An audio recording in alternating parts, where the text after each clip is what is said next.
아침에 또 이렇게 하나님을 찬양할 수 있는 시간을 가지시고 하나님의 말씀을 함께 전해주시는 그런 시간을 가지고 감사합니다. 이 시간에도 저희들이 해체되고 부정되고 부인되는 시간들이 하시고 우리 하나님에 대한 지식이 우리 안에 가득 차 우리로부터 소망의 기쁨이 터져나오는 귀한 시간들이 하여 주옵소서. 예수님 이름으로 기도합니다.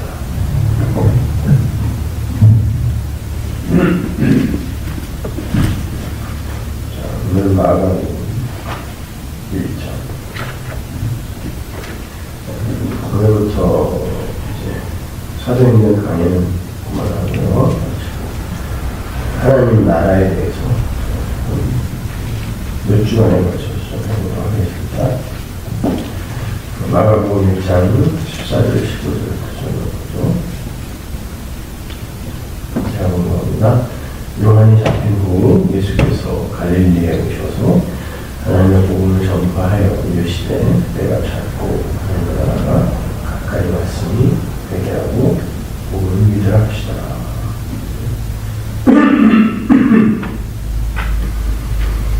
요한이 잡힌 후 예수께서 갈릴리에 오셔서 하나님의 복음을 전파했다. 복음을 전파했다. 그 복음이 뭐냐면 때가 찼고 하나님의 나라가 가까이 왔다. 회개하고 복음을 믿어라. 복음이 뭐냐면 하나님의 나라가 왔다가 복음이야. 여기에서 가까이 왔다. 가까이 왔다라는 것은 has drawn near라고 이미 왔다는 거죠.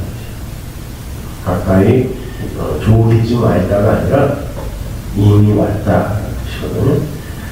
그러면 하나님 나라라는 개념에 대해서 우리가 좀 먼저 정의를 좀 분명히 해야죠. 그죠? 하나님 나라가 뭐예요? 하나님 나라.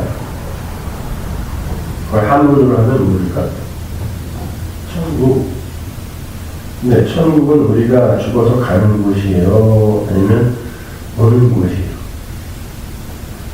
왔다고 그러잖아요, 예수님이. 우리가 죽어서 가는 곳이 아니라니까요. 그러니까 우리가 죽어서 간다. 그리고 우리 영혼만 간다. 뭐 이런 것은 다 이제 헬라 철학의 그 플라톤 철학의 이원론에 근거해서 사람들이 추론하는 거죠. 그리고 이때 성경에 기록될 당시만 해도 이제 헬라 철학이 전 세계에 지대한 영향을 미치고 있었기 때문에 이제 그 헬라 철학 그리고 또 이제 그 이방 교회는 거의 다 이제 헬라 철학이 있었잖아요. 초대교회 때 교회가. 그래서 그 사람들이 이해하기 쉬운 언어로 이제 설명을 하기 위해서 사도들이 이제 헬라 철학이라는 부분을 이제 인용해서 쓴 거지.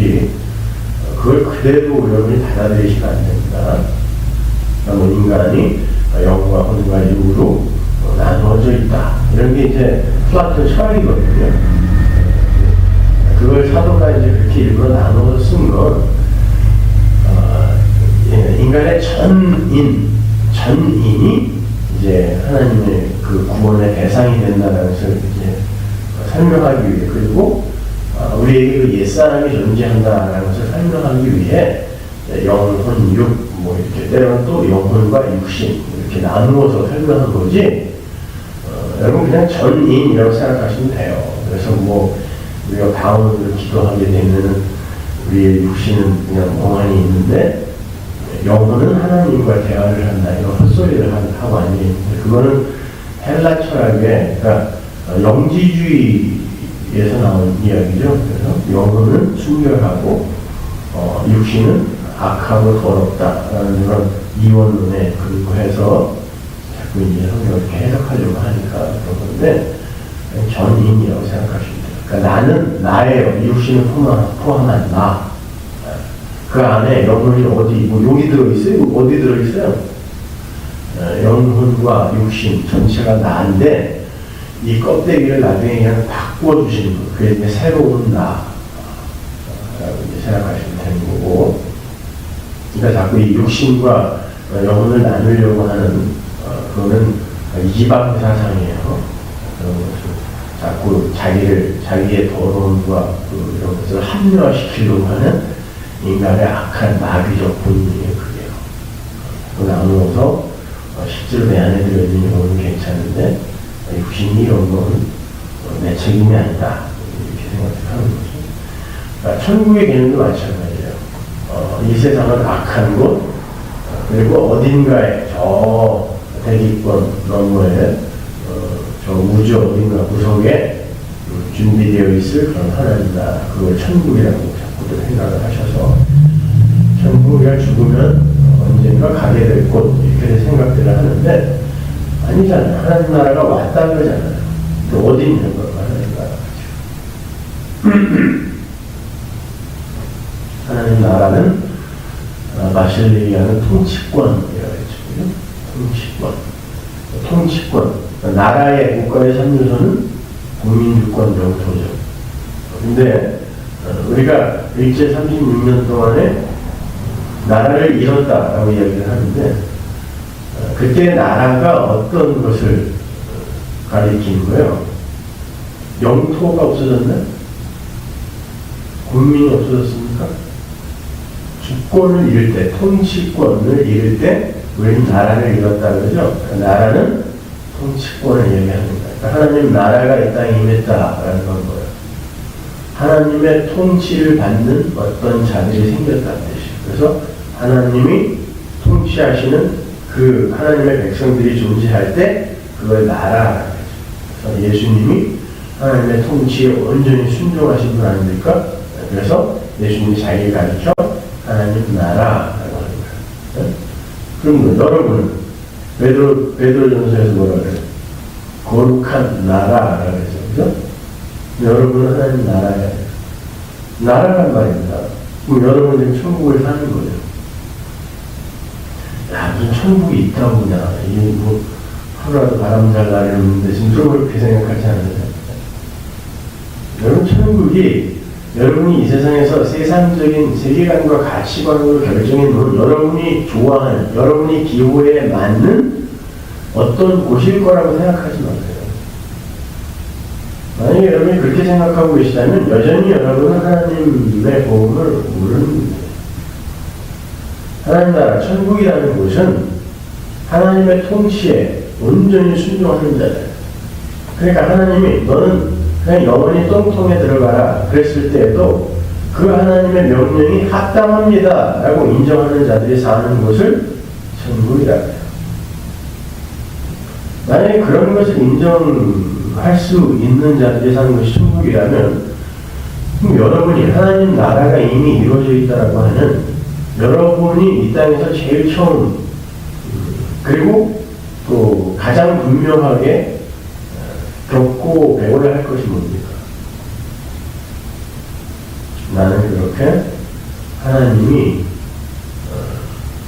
그냥 맡기신 역할에 충실해야 하는 주문을이구나 라는 것을 처음 배우셔야 됩니다. 그런데 이 시대의 교회는 너희들은 괜찮은 자들이야. 그러니까 열심히 노력해서 하나님을 도와라. 신인 현각사이죠. 뭘 도와요? 전도로, 선행으로, 구제로, 헌금으로 하나님의 일을 도우라고 하는 거죠. 그것 자체가 마귀의 가르침입니다. 그거는 인간들이 해야 할 일이 아니라 그냥 하나님의 그릇으로 쓰실 때 하나님의 일이 인간에게서 그냥 드러나는 것입니다. 혹시 나온다 할지라도.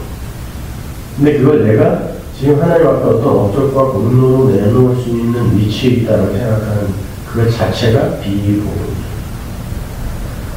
하나님 나라는 이미 하나님이 완료하신 거예요. 하나님이 완료하시는 그 나라가 우리에게 임해서 그냥 그것을 알게 되는 것. 그걸 계시라고 하죠. 복음을. 계시는 뭐냐면 어떤 이가 비밀, 당신이 완료하신 비밀을 당신이 택한 대상에게 그냥 무상으로 이렇게 알려주는, 확 이렇게 뿌려주시는 거예요. 비춰주시는 거예요. 그걸 계시라고 하거든요. 그래서 여기서 하나님 나라를 전파했다라는 그 단어가 preaching이라는 단어인데, preach, 설교, 그죠? 설교자라고 할 때 프리처.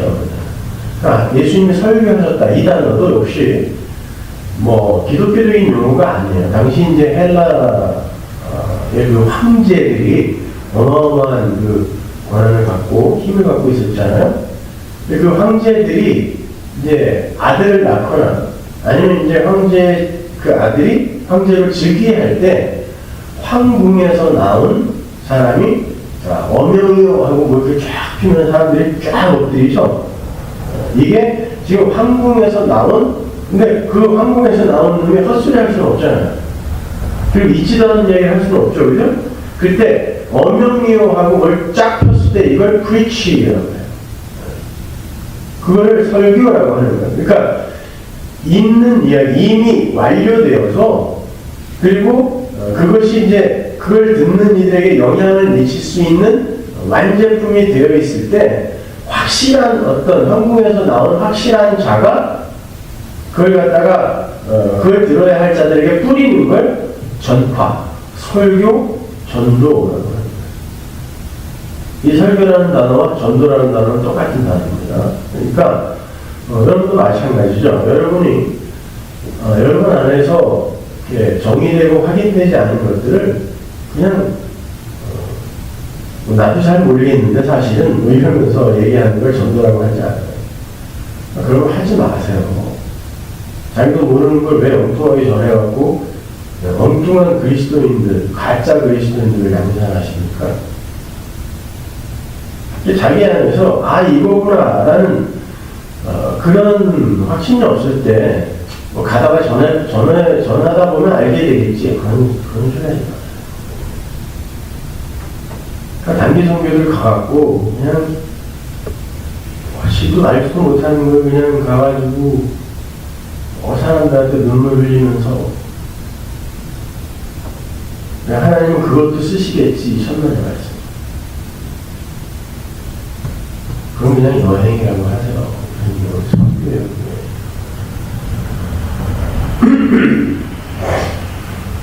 우리가 주일날에도 살펴볼 거지만 아담이라는 존재 자체가 나중에 이사야서나 아니면 이제 복음서로 가면요, 아담이라는 자체가 우리의 형상으로 지어졌다라는 그 말 자체가 아담은 완료된 하나님 나라에서 파송된 하나님의 그릇이었어요. 그게 이사야서에서 나오는 우리를 봤다 그러잖아요. 그죠? 그걸 나중에 사도 바울이 뭐라 그러냐면 요한복음에서 예수님이 뭐라 그러냐면 그 이사야서를 인용하면서 그 이사야가 본 우리가 주님이었다. 주님을 보고 이사야가 한 이야기를 한다고요. 그러니까 그 아담이 우리와 같이 하나님의 형상으로 창조가 되어서 지금 이 땅에 딱 던져줘서 뭔가를 생육하고 번성하고 다스린다라는 것 자체가 하나님의 일이었잖아요. 그렇게 아담에게 어떤 명령이 주어졌다는 건 너 나가서 절대 죄 지으면 안 되고 내 일을 좀 대신 해줘야 돼가 아니라 아담이라는 존재 자체가 완료된 하나님 나라에서 하나님이 어떤 역할을 맡겨서 이 땅에 보내버린 어떤 존재인 거예요. 근데 그게 누굴 모형하고 있냐면 이 땅에 하나님의 형상으로 오셔서 바울의 서신서 보면 하나님의 형상은 항상 예수예요.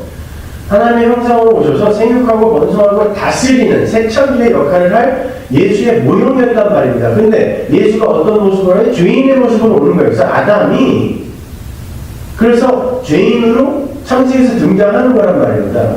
그러니까 아담은 너 죄지면 절대 안 돼. 근데 아이쿠야 이놈이 그냥 실수해서 죄를 저질렀구나. 이런 어떤 계획도 없고 청사진도 없는 어떤 그 역사 속에서 그냥 우발적으로 지휘를 한 게 아니라 하나님의 시나리오 속에서 하나님의 자작극 속에서 하나님이 뭔가를 설명하기 위해 택한 그릇이란 말입니다.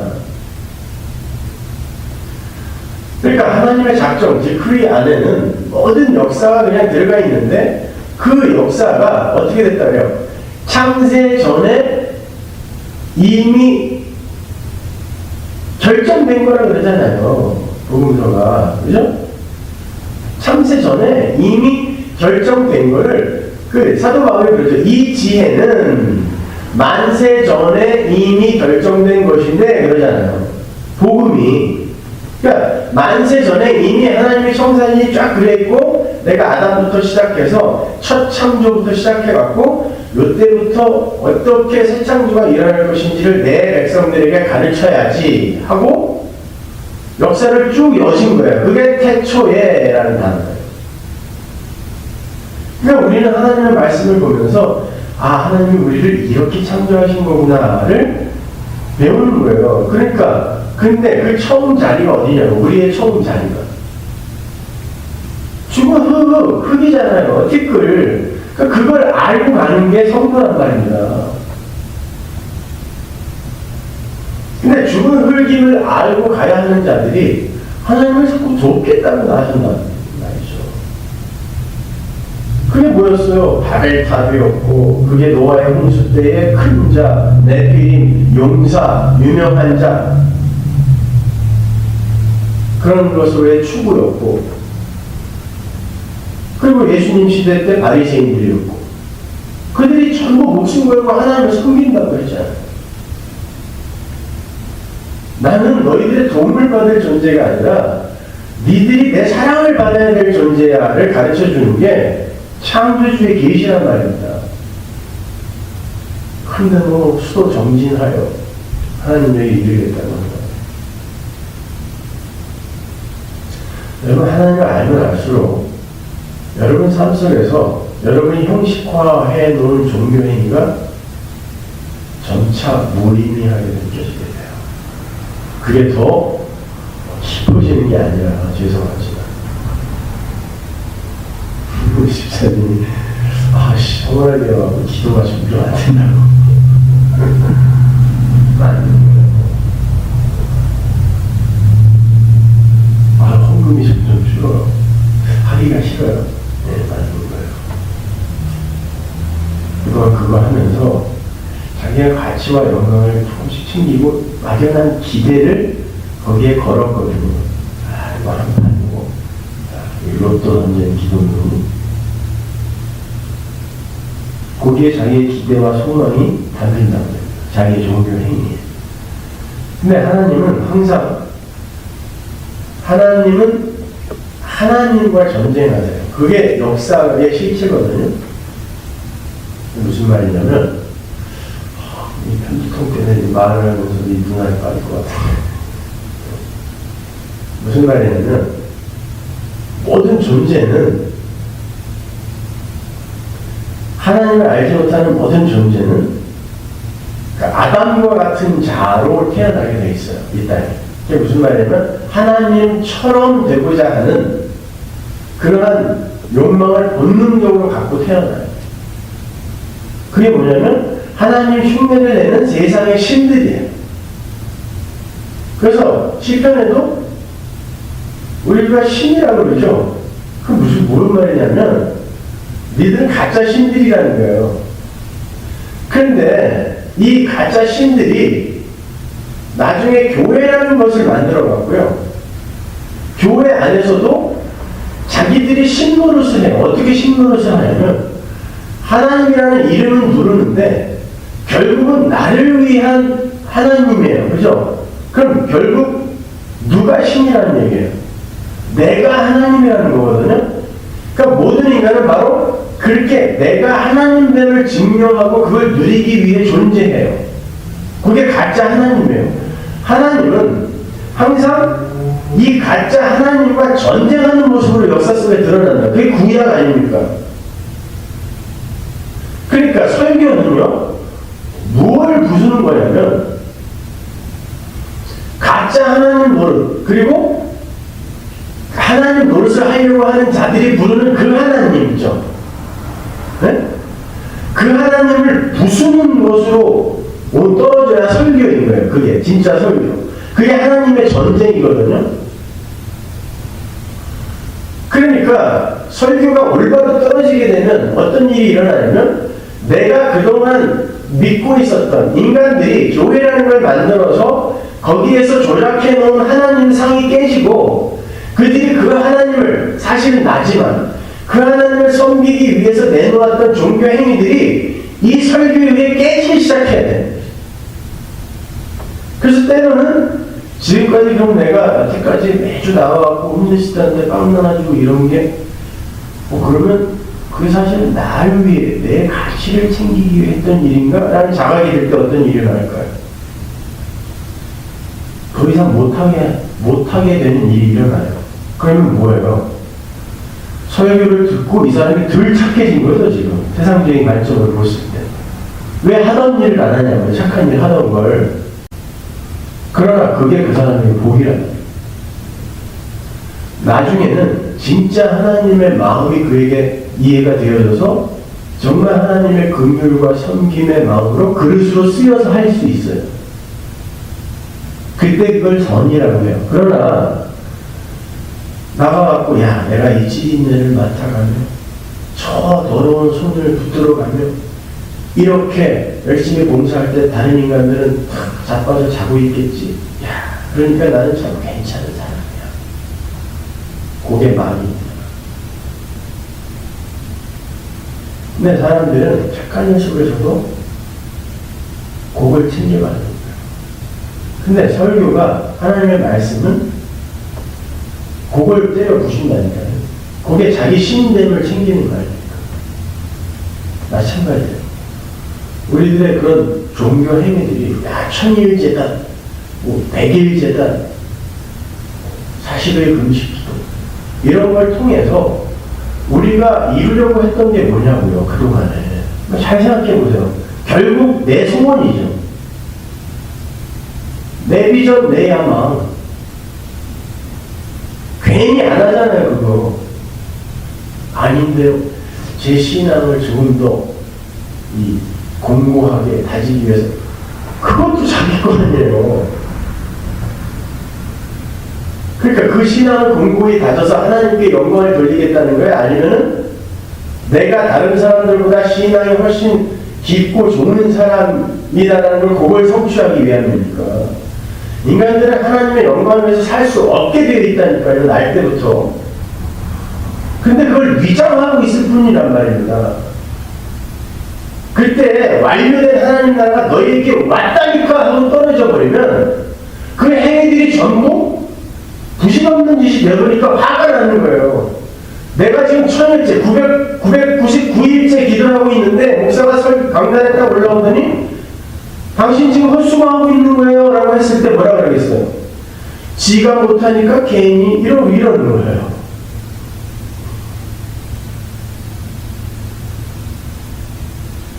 아니에요. 그래서 제가 가끔 그래요. 사람들이 이렇게 이메일 보내갖고 제가요 목사님의 설교를 들은 다음에요 갑자기 무기력해지고요 사람이 이러다가 예수까지 안 믿게 되는 건지 모르겠어요.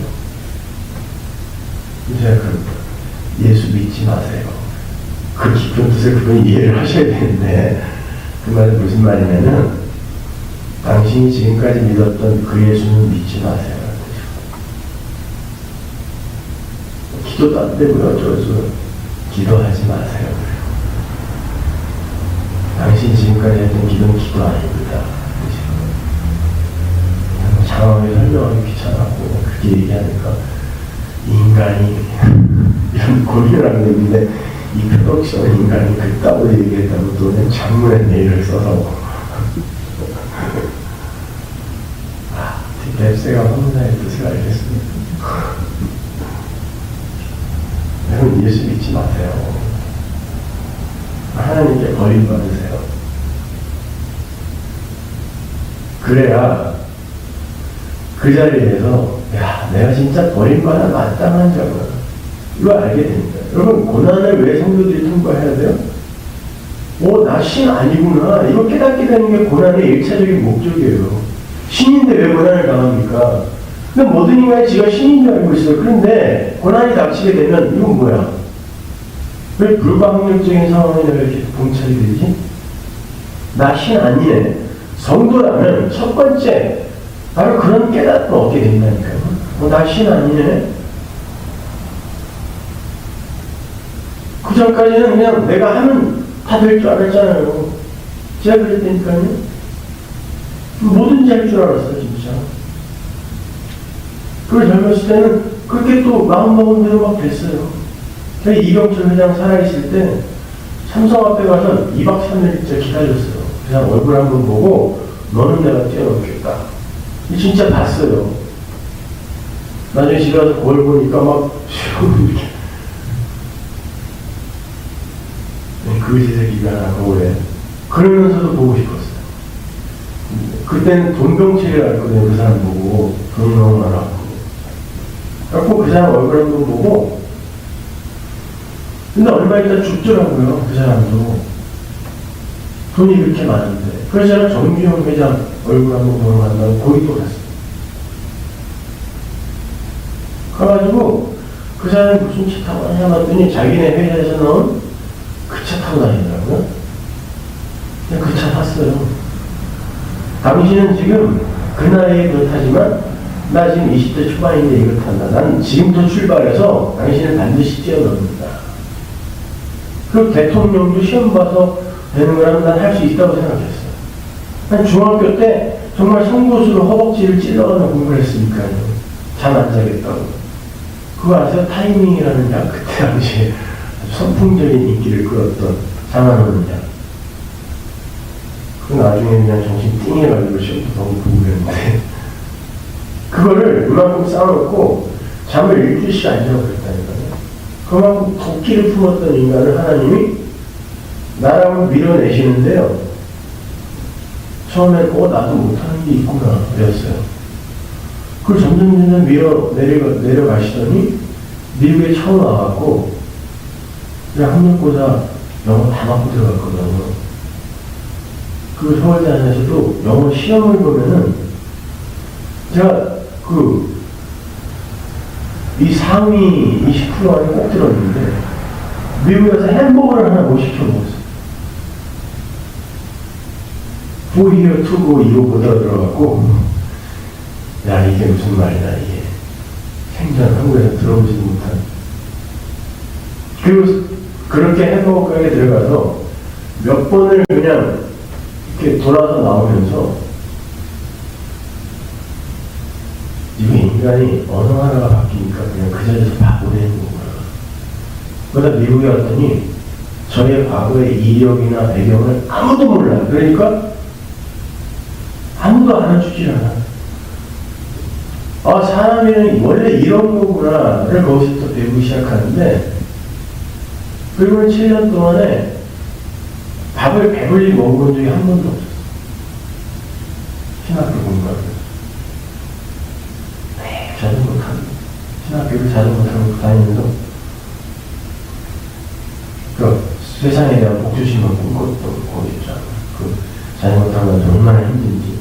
그때 7년간 자전거 타고 다닌 그 결과, 그래도 여전히 내가 이렇게 좀 버틸 수 있는 체력이. 남들은 건강을 위해서 자전거 타는데 저는 살기 위해서, 학교 가기 위해서 자전거 타고 갔거든요. 이 LS 자전거를 타고 다녔어요. 중간에 가다가 펑크를 내면 그 외부로 또 집까지 가고.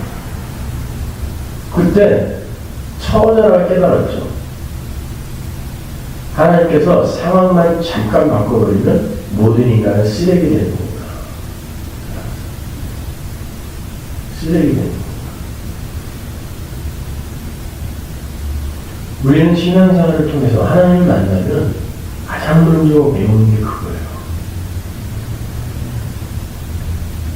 그러니까 뭐라고 해요?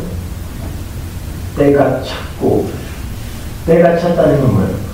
정해놓은 때가 있다는 거예요. 누가? 하나님이. 그것 자체가 니들은 아무것도 할 수 없어 라는 거거든요. 때가 찼다는 거. 하나님의 때에 하나님이 보내신 이가 와서 하나님 나라를 그냥 침노시켜버리는 거예요. 천국은 침노하는 자의 것이다 해서 그 동사가 디퍼런트 동사라고 했죠. 수동태의 모양을 갖고 있지만 능동으로 해석해야 되는 단어거든요. 헬라어에서. 그러니까 천국은 우리가 침노하는 게 아니라 천국이 우리를 침노에 들어온다고요. 그건 무슨 말이냐면 싫어요 싫어요 예수 믿으면 그런 고난 통과하고 뭐 이래야 된다니까 난 싫어요 싫어요 해도 어떻게 한다는 거예요? 뚫고 들어와 버린다는 거예요. 38선 무너뜨리고요. 그럼 그때부터 망하는 거예요. 성도들. 옛사람의 나라가 망해가는 거예요. 어떤 존재가 침노에 들어오면 그 대상은 망하기 시작하는 거라니까요. 이게 강자니까. 예수님이 그러잖아요. 강한 자를 더 강한 자가 와서 늑탈을 꽁꽁 묶어놓고 그의 세간을 늑탈하는 게 구원이란 말이에요. 그럼 그때부터 여러분은 어떻게 되는 거예요? 꽁꽁 묶이는 거예요. 그 말은 출애굽기 14장에서 말한 가만히 있어라는 거예요. 그게. 그거를 요한복음 끝에서는 뭐라 그래요? 내가 네 머리에 띠띠우고 네가 원하지 않는 방향으로 끌고 가겠다. 왜 굳이 그런 말을 쓰냐면 니들이 원하는 방향은 전부 잘못된 거다라는 이야기예요. 선포란 말입니다. 그러니까 우리가 여기서 반드시 탈출해야 되는데 알면서도 하나님이 심어놓으면 꼼짝없이 탈출을 못하는 거예요. 그냥 가만히 있는 거예요. 거기서. 왜 이러지? 이거 상식적으로 생각했을 때 여기서 내가 좀 탈출해야 되는데 나가야 되는데 생각을 해도 하나님 못 나가게 하시면 거기에 그냥 있는 거예요. 난 뭐든지 할 수 있었는데 뭐든지 가능했는데 근데 내가 왜 이 자리에서 이러고 있어야 되지? 내가 왜 6개월째 놀고 있어야 돼? 거기에서 배워.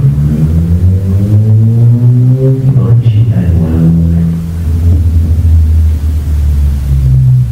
여러분 이 세상에 가치에 너무 목매지 마세요. 예수님께서 솔로몬의 영광이 들풀의 영광만 못하다고 했잖아요. 이건 솔로몬이 그때 당시에 전 세계에서 제일 부자였습니다. 그가 입었던 옷은 전 세계에서 가장 아름답고 고급스러운 옷이었어요. 그것과 들꽃도 아니고 들풀. 한번 생각해보세요. 꽃 중에 제일 보잘것없는 꽃이 들풀이에요. 근데 솔로몬의 영광과 들풀의 영광을 비교해보세요. 근데 들풀의 영광이 더 낫대요. 그리고 전제가 뭐냐면 얘는 하나님이 입히시는 거거든 이라고 이야기하거든요. 그 말은 외모, 겉으로 보여지는 건 당연히 솔로몬의 영광이 더 아름답고 화려하죠. 그러나 하나님이 간섭해서 그의 삶 속에서 관여를 해서 이루어내는 결과물이 이게 영광이라는 뜻이에요. 근데 우리는 항상 겉으로 보여지는 인간들이 정의해놓은 가치로 영광을 평가를 한단 말이에요. 그러니까 들풀은 이건 그냥 언제든지 짓밟을 수 있는 거고 솔로몬의 영광은 우리의 로망이 되는 거죠. 그리고 기독교는 그 솔로몬의 영광을 더 가치 있는 것이라고 인정해주고 그거를 하나님이 도와준다라고 거짓말하는 거예요. 수정교회가 지금 파선에 직면해서 로버트 슐러가 다시 전면에 나왔어요. 뭐라고 설교하는지 아십니까? 이제 시대 이조하세요 라고 설교하고 있어요. 그래야 못 받는다. 뭐하는 짓입니까 그게?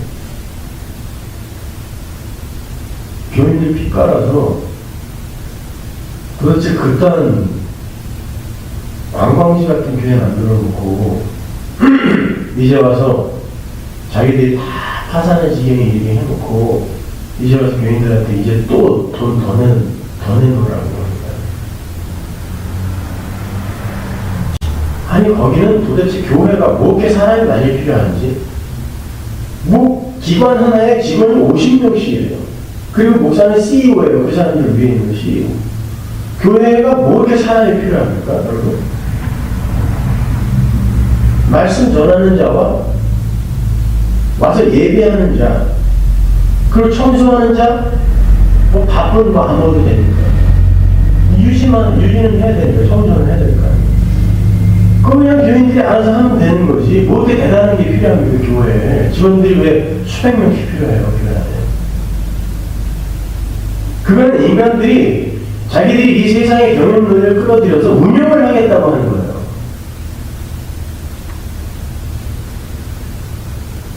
교회는 인간들이 운영하는 곳이 아니라 하나님 끌고 가는 곳이란 말입니다.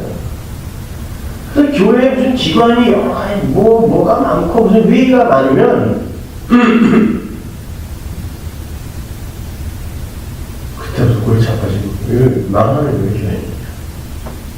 그때부터는 교회를 운영하려고 안가이들을 쓰게 돼요. 그러니까 거기에서 다툼이 생기고. 왜냐면 운영이라는 게 교회 안에 들어오게 되면은 항상 거기에서 목소리를 크게 내려고 하는 이들이 생기게 마련이에요. 내 뜻대로 움직이겠다고. 그래서 큰 교회 같은 데서 이제 저한테 청빙이 와도 다른 건 왜 가기가 싫었냐면 그런 인간들이 하도 많고 조직도 많고 갖고 이렇게 보여주는데 수십 개예요, 그냥. 기관도 수십 개. 근데 목사가 또 그 회의를 또 주관을 해야 되고, 그럼 나는 설교 준비를 언제 해야 되나. 보면은 정신이 하나도 없어요. 우리 교회가 심플하잖아요. 목사 하나, 교인. 끝.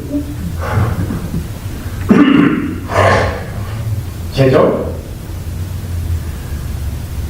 교회 몰기지 내고 오너캐리 내면 끝. 없어요. 그럼 돼요. 돈이 얼마가 들어가고 얼마가 나가고 그렇게 달랑달랑 가는 게 좋은 거예요. 모아서 뭐 하려고 그래요? 자꾸 욕심만 생기죠. 그 괜히 모아갖고 돈 남으니까 병원도 짓고 신문사도 만들고 나중에는 또 그냥 은퇴해서 그 신문사 회장 내가 할 거야 하고 또 막 싸우고 있잖아요 지금. 그런 걸 왜 하냐고요 교회가.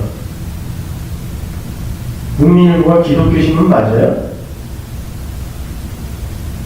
교회에서 그 신문사를 왜 해야 됩니까? 기독교인들이 가장 보지 말아야 할 신문이 국민일보예요. 가장 가짜 기독교를 많이 전파하는 거.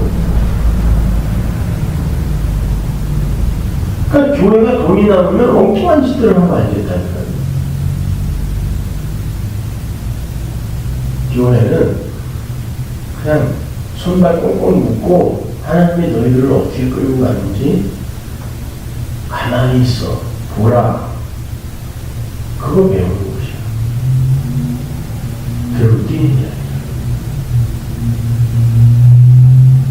그리고 우리의 아이디어를 내놓아서 프로그램을 도입을 해서 사람들 끌어모으고 하는 그런 곳이 아니라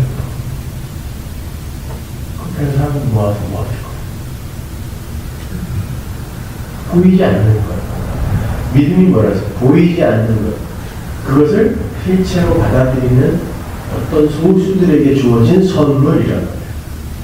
그러니까 믿음이 있는 사람들이 눈에 보이는 것으로 자기 믿음을 자꾸 확인하려고 하면 큰일 나는 거예요.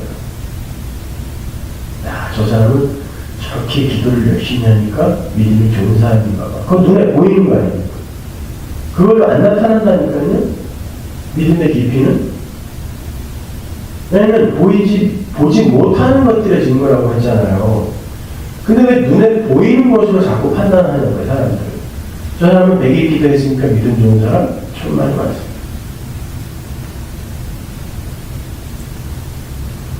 보이는 것은 나타나는 것으로 지어진 게 아니에요. 그럼 불과 50년 전까지만 해도 원자는 쪼갤 수 없다고 그랬어요. 근데 지금 원자가 아니라 원자 하에도 다 쪼갭니다. 근데 그거를 어떻게 우리가 볼 수 있어요? 원자 쪼개보면? 못 보죠. 그럼 원자는 있다는 걸 어떻게 알아요, 우리가? 원자. 수식으로밖에 표현을 못해요. 그릴 수도 없어요. 수식이라는 게 뭐예요? 존재의 근원을 계속 쪼개보니까 결국은 수식이에요. 수식은 문자, 말씀이란 말이에요. 그 말은 무슨 말이냐면 막연하게 생각하지 마세요. 존재의 근원이 말씀이라는 건 우리는 모른다라는 뜻이에요.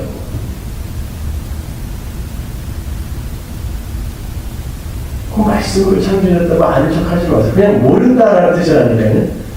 존재의 근원을 쪼개면 결국 수식으로 남는데 그건 문자예요. 말씀이란 말입니다.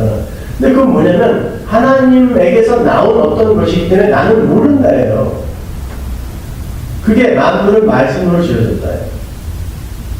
그러면 그 만물이 모여서 지금 이렇게 만들어내고 있는 이 결과물, 역사라는 드라마도 결국은 보이지 않는 것에 의해서 지금 조종되고 있는 것인데 그걸 우리가 어떻게 간파합니까? 모른단 말이에요. 그냥 하나 중요한 건 예수 믿으면 되는 거구나. 이거 알고 가는 거예요. 하나님을 알려고 생각하지 마세요. 우리는 하나님을 모르기 때문에 예수님이 인간의 형상을 입고 오셨어요. 그리고는 센트럴하게 그 예수 믿어라고 얘기했다고요. 예전에 캠브리지 대학교 교수들이 쓴 측량이라는 책이 있었는데 거기에 어떤 사람이 그 추천서를 썼는데 오늘날 기독교인들은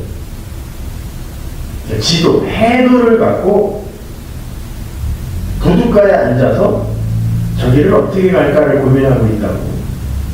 아니다라는 거예요. 지도만 갖고 있으면 안 되고 바다로 뛰어들어서 수심을 측량하라.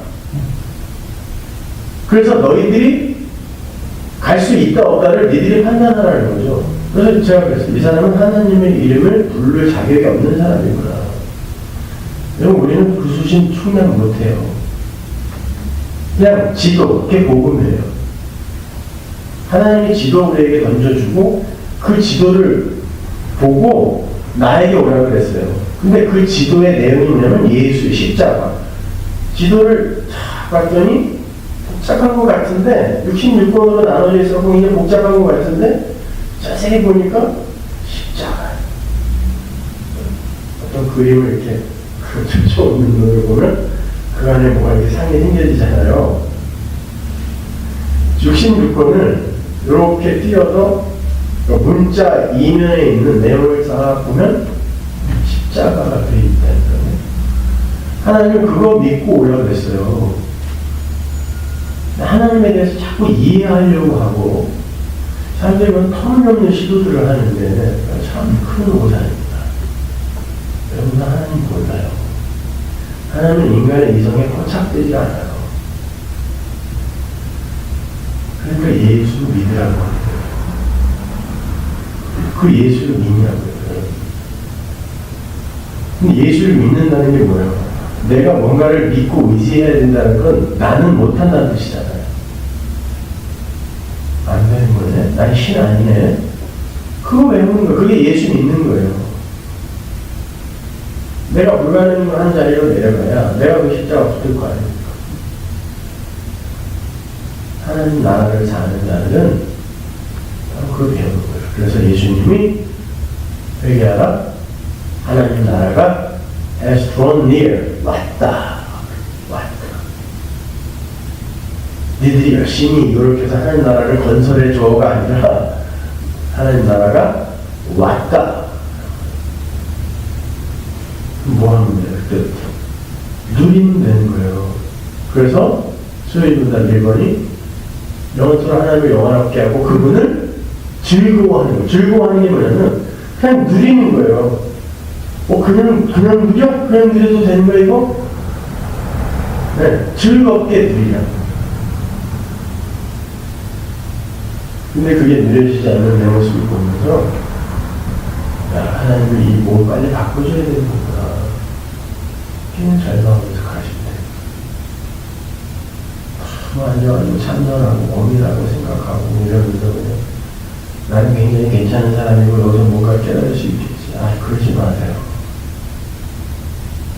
오래오래 앉아서 그렇게 했더니 또 머리가 맑아지고 그건 맑아져요. 인간은 의미 있는 언어를 내놓으면 항상 생각과 함께 언어가 터지기 때문에 고민을 하게 되고 생각하고 스트레스를 받게 되거든요.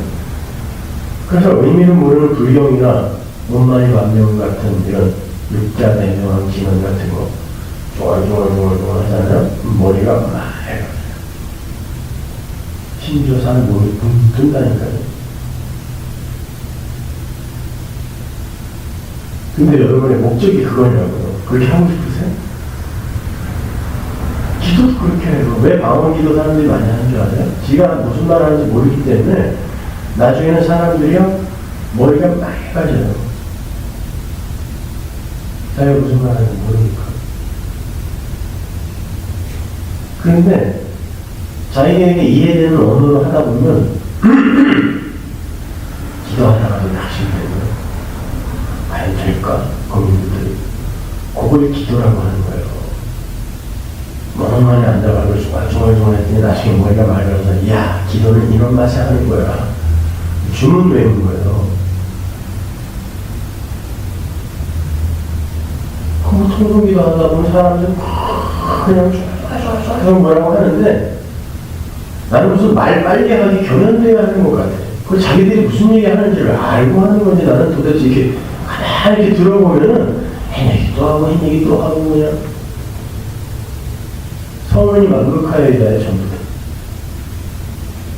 그 누가 들어요? 어떤 하나님이 그 기도 들으실 것 같으세요, 진짜로? 그래놓고는 그렇게 1시간, 2시간씩 해놓고 나는 기도했어요. 그리고 소리 질러놓고 가슴이 뻥 뚫렸대. 어딜 가든 그렇게 1시간, 2시간 소리 지르고 그냥 뻥 뚫려요. 아, 그렇게 열심히 소리 지르며 기도했더니 모든 마음속에 모든 의심이 사라졌다. 의식이 사라지죠. 힘이 빠져가지고 해롱해롱 해갖고 이제 이게 뭐야. 생각이 더 이상 안 될 때 사람들이 은혜 받았다. 모든 게 해결됐다. 차라리 노래방 가서 한 2시간 크게 외치세요. 차라리. 하나님 나라는 우리에게 뚫고 들어와 계시로서 선물로 주어집니다. 거죠. 그때 그 말씀 들고 이거구나. 하나님 나에게 이거 전하라고 하나보다 꼭 전해보세요. 그때 여러분은 세상 사람들에게도 욕먹고 예수 믿는 사람들에게도 욕먹고 계속 물 위에 동동 뜬 기름처럼 그런 영향을 받을 거예요. 왜? 세상 사람들은 미친 소리 한다고 그러고 교회 생활에 열심히 있는 자들은 네가 내 열심을 깬다고 그러고 근데 그 중에 알아듣는 사람들이 와서 그렇죠? 그게 예수 믿는 거죠?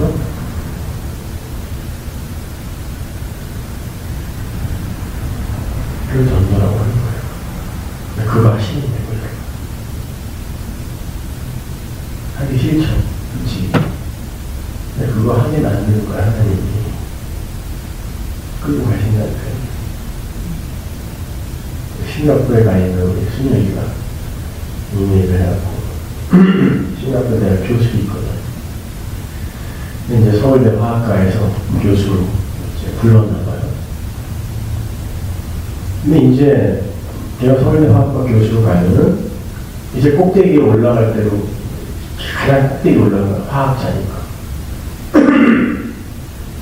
거기다가 뭐, 이제 정교수로 부른다고 하니까, 거기다가 뭐, 연구 논문들이, 그리고 시험 결과들이 아주 좋아서, 아주 큰 거부가 될 수 있는.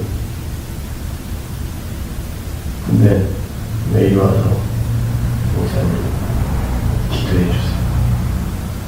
서울대 안 되게 기도해주세요. 매일 와서. 이유인 즉슨 이제 싱가포르 대학에서 먹을 것도 별로 없고 그러니까 연구실에서 이제 도시락을 와이프가 싸주고 먹으면서 다음에 바빠서 설교를 계속 우리 설교를 한 주에 몇씩 듣는데 일이 잘 되면 잘 될수록 그리고 이렇게 자꾸 자기가 승승장구하여 교수 사회에서도 올라갈수록 너무 불편하고 고통스럽다는 거예요, 삶이. 그리고 여기서 자꾸 빠져나가고 싶다라는 생각밖에 안 들더라고요. 근데 한편으로는 그렇게 잘 되는 자기의 모습이 너무 자랑스럽고, 그러니까 여기에서 싸우는 게 막 진이 빠질 정도로 힘들다는 거예요. 그래서 마지막으로 기대해 주세요. 제발 제 일은 안 되게 기대해 주세요. 저는 그 메일을 보면서 보통 이게 사람들의 마음이 읽혀지잖아요. 어떤 사람은 잘난 척 하려고 그런 메일 쓰는 사람들이 있어요. 속으로는 너무 되고 싶으면서 겉으로는 어차피 될 거니까 목사님 안 되게 기대해 주세요. 이런 사람들이 있거든요. 근데 그 안에 메일은 제가 몇 번 이렇게 읽어봐도 정말 이놈이 고생하고 있고 고민하고 있구나 라는 마음이 읽혀져요. 홍콩에 갔을 때도 목사님 지금 내가 홍콩 가야 되는데 싱가포르니까 가깝잖아요. 학기 중이라 교수가 정교수가 어떻게 만나 학기 중에 일주일 그냥 이제 그잖아. 야, 너 다 아는 얘기 할 거야. 오지 마. 와. 근데도 왜 그렇게 조바심 내면서 그걸 또 우리 교인들 너무 보고 싶어 하고 왜 그러냐면 그건 너무 외로운 거예요. 큰 목판에서 그 싱가포르에서는 가장 성공한 사람으로 지금 이제 가고 있는데도 너무 외롭고 그냥 여기 있을 때부터 여기 칼책 다닐 때부터 제가 제자였으니까 그때 봤거든요. 그때는 엄청 축하하고 맨날 백팩 메고 이상한 모자 하나 쓰고 돌아다녔잖아요. 쭈쭈구리 해가지고 돌아다니는데 그때가 자기 훨씬 좋다는 거예요. 하나님의 말씀을 그렇게 열심히 배우려고 하고 했던 동료들과 또 삶을 나눴던 그런 교인들과 그리고 그렇게 일주일에 한 번 갈 수 있었던 교회가 있는 그런 곳. 하나님의 나라는 사람들을 자꾸 그렇게 밀어내리는 거예요. 그러니까 잘 되고 못 되고가 문제가 아니라 그 상황 속에서 이게 이렇게 누리는 게 별로 행복한 게 아니구나를 알게 하는 거. 그걸 어떤 사람은 그 속에서 잘 되는 환경 속에서 깨닫게 해줄 수도 있고 어떤 사람은 완전히 나락으로 밀어버려서 거기서 깨닫게 해줄 수도 있는 것입니다. 그때 그런 마음이 들 때 하나님 앞에 바짝 드리네. 아무것도 아니구나. 기까지 보면 그래 와라. 그렇게 가세요. 그러면 이제 하나님 부르신 날 있거든요. 기쁘게 가는데 하나님과 화해하고 하나님 내면 손 꼭 붙들 수 있으면 그 사람 성공합니다. 그렇지 않고 원망금을 여러분 모은다 할지라도 그 세상에서 그냥 엄청난 명예를 얻는다 할지라도 나중에 하나님 손 내밀었을 때 그 손 못 잡으면 반갑게 못 잡고 그게 끝이 실패해요. 잘 이기시고 견뎌내십시오. 기도하겠습니다. 하나님 은혜를 감사합니다. 우리 하나님 저희들 삶 속에 하나님의 나라가 이미 임했다고 하는데 하나님 우리가 하나님의 통치에 의해서 끌려가지 못하고 있는 자신의 모습을 너무나 자학하고 거기에서 괴로워합니다. 그 자체가 이미 하나님의 말씀에 끌려가고 있다는 사실을 확실히 깨닫게 해주옵소서. 그리하여 그 속에서도 절망이 아닌 믿음과 소망으로 인한 기쁨을 잠깐이라도 누릴 수 있게 해 주옵소서. 예수님으로 기도합니다.